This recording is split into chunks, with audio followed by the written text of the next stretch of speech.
आज की कहानी है भूतिया खोपड़िया। अमेरिका और ब्रिटेन में कई पुराने घरानों में ऐसी खोपड़ियां सुरक्षित रखी गई है जिनको प्रेतग्रस्त माना जाता है। कहा जाता है कि जब भी उन खोपड़ियों को घर से बाहर निकालकर दफनाने अथवा उनका अंतिम संस्कार करने की कोशिश की गई तब भी वे चीखने लगी।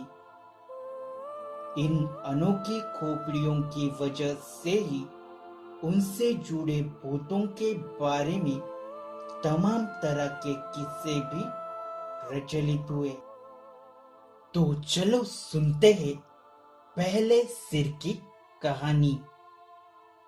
दक्षिणी प्रांत डॉर्सेटर शायर के ब्राड विंडसर तथा लेमिरेगिस इलाके के बीच महारानी एनी का पुराना महल एक भूतिया खोपड़ी की वजह से पूरी दुनिया में मशहूर है। इस महल को मार्शवुड विला कहा जाता था, मगर अब लोग इसे चीखती खोपड़ी का घर कहते हैं। कारण यह है कि इस स्थान में रखी खोपड़ी को जब जब सम्मान पूर्वक दफनाने के लिए बाहर ले जाने का प्रयास किया गया, वह जोरों से चिल्लाने लगी। ब्रिटेन के प्रसिद्ध उच्च न्यायालय के जज जे.एस. उडाल ने सन 1872 में बेटिस्कॉम्बे महल में रखी इस खोपड़ी की पूरी कहानी दुनिया के सामने पेश की। उन्होंने बताया कि जिस किसी ने भी उस खोपड़ी को हटाना चाहा, खोपड़ी अपने स्थान पर ही चिल्लाने लगी और उसे हटाने वाला 1 साल के भीतर ही मर गया।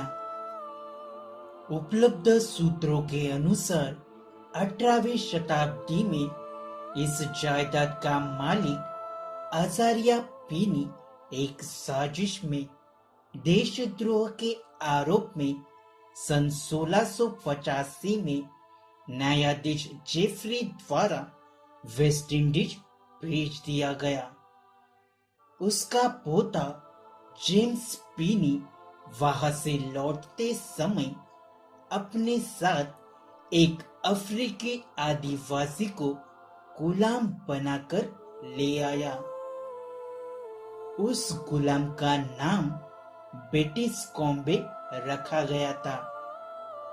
कुछ समय बाद बीमारी के कारण वह मरने लगा, तो उसने इच्छा व्यक्त की कि उसे उसकी मातृभूमि में दफनाया जाए। वह ब्रिटेन की जमीन में दफनाया जाना पसंद नहीं करेगा। इसके बाद जब वह मर गया तो पीनी परिवार के नौकरों ने मालिक के हुक्म के आगे मरने वाले की अंतिम इच्छा को नजरअंदाज कर दिया।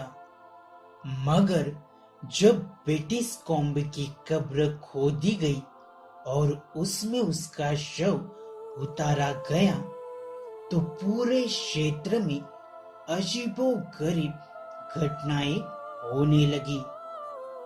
पूरा मकान हिलने लगा।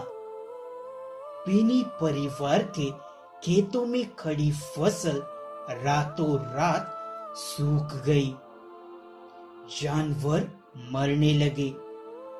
भूतिया चीखें सुनाई देने लगी।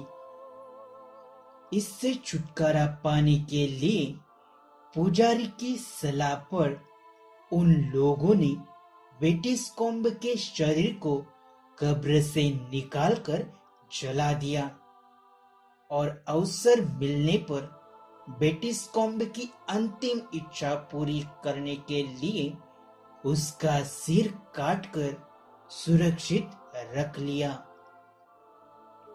उसकी आत्मा की शांति की प्रार्थना भी की गई। एक अनुष्ठान में बेटिस्कॉम्ब की आत्मा से यह प्रार्थना की गई कि जब तक उसकी खोपड़ी उसके देश ले जाकर दफना न दी जाए तब तक वह तसल्ली रखे। कहा जाता है कि सन 1914 में इस खोपड़ी से खून भी बहा था। कारण आज तक अज्ञात है। इस खोपड़ी को लेकर अन्य कई कहानियां भी चर्चित है। तो चलो सुनते हैं दूसरे सिर की कहानी। फ्रांस के एक पत्रकार एजे प्यू के पास 17वीं शताब्दी की एक खोपड़ी थी जिसका नाम उन लोगों ने फर्डिनेंड रखा हुआ था। प्यू खानदान अमेरिका के लुसियान प्रांत में रहता था। उनका कहना था कि फर्डिनेंड भी घर से बाहर निकाले जाने पर चीखने लगता है। घर के भीतर जब भी उसकी चीख सुनी गई तो परिवार में ही किसी की मौत हो गई।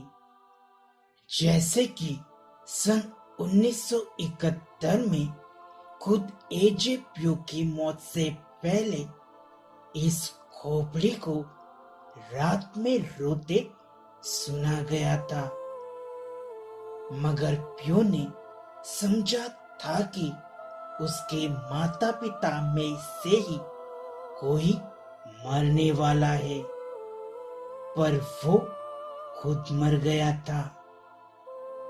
तो चलो सुनते हैं तीसरे सिर की कहानी। ब्रिटेन के यॉर्कशायर इलाके में बर्टन एग्नेस हॉल महारानी एलिजाबेथ के समय की वास्तुकला का नायाब नमूना है। सर हेनरी ग्रिफिथ ने इसे सन 1598 में बनवाया था। उनकी बेटी एनी ग्रिफिथ इस जगह की दीवानी थी। मरते समय उसने यह तमन्ना की थी कि उसका सिर काटकर सुरक्षित रूप से इसी मकान में रखा जाए, मगर इस भयानक इच्छा को पूरा करना संभव नहीं था। अतः एनी को ऐसे ही दफना दिया गया। फौरन ही बाद रातों में तरह तरह की आवाजें और दूर जैसे कई कुएं के भीतर से किसी के चीखने की आवाज सुनाई देनी शुरू हो गई। मजबूर होकर एनी की अंतिम इच्छा का पालन किया गया। एनी का भूत भी अक्सर इसी जगह के आसपास घूमता देखा गया है। काफी समय बाद में सन 1900 में सरकारी हस्तक्षेप को रोकने के लिए एनी की खोपड़ी को इस आवास की एक दीवार में मुख्य कक्ष के भीतर दफना दिया गया। उसके बाद से एनी का भूत भी कम दिखने लगा। तो चलो सुनते हैं चौथे सिर की कहानी। सन 1641 में देशद्रोह के आरोप में एक कैथलिक फादर एमरोज का सिर उड़ा दिया गया था और उसे मैनचेस्टर के चर्च के मीनार पर लोगों को चेतावनी देने के लिए लटका कर रखा गया। फिर लिसेस्टर शायर में एक कैथलिक परिवार के सदस्य उसे वॉडले हॉल नामक इमारत में ले गए, जहां सीढ़ियों के पास ही उस खोपड़ी को आदर के साथ एक मेज पर रखा गया। यह खोपड़ी भी अपने स्थान से हटाए जाने पर चिल्लाने लगी है। माना जाता है कि खोपड़ी को हटाने पर रात को तेज हवाएं चलती है और भूतिया गतिविधियां शुरू हो जाती है। तो चलो सुनते हैं पांचवें सिर की कहानी। समरसेट के चिल्टन कैंटलो स्थित फार्म हाउस में सन 1670 से एक खोपड़ी रखी है। थियोफिलस ब्रूम नामक समृद्ध किसान ने अपनी वसीयत में कहा था कि उसकी खोपड़ी ऐसी जगह रखी जाए जहां उसे दुनिया का कोई भी व्यक्ति समरसेट आने पर आसानी से देख सके। ब्रूम की खोपड़ी को उसकी जगह से हटाने पर भी भूतिया गतिविधियां चालू हो जाती है। मिस्र, अरब और अफ्रीका के कई भागों में इससे मिलती जुलती कहानियां सुनी जाती है, मगर उनका पूरा ब्यौरा नहीं मिलता। हाँ, यह बात महत्वपूर्ण है कि ब्रिटिश कॉम्ब की खोपड़ी के बारे में की गई वैज्ञानिक जांच से यह पता चला है कि वह किसी प्रागैतिहासिक महिला की खोपड़ी है। महिला की उम्र 25 साल के आसपास होनी चाहिए। ये खोपड़ियां उनके स्थान से हटाए जाने पर पिंजरे में बंद चूहे की तरह चीख क्यों मारती है, यह समझा और बताया नहीं जा सकता। ये थे भूतिया खोपड़ी के अनोखे किस्से।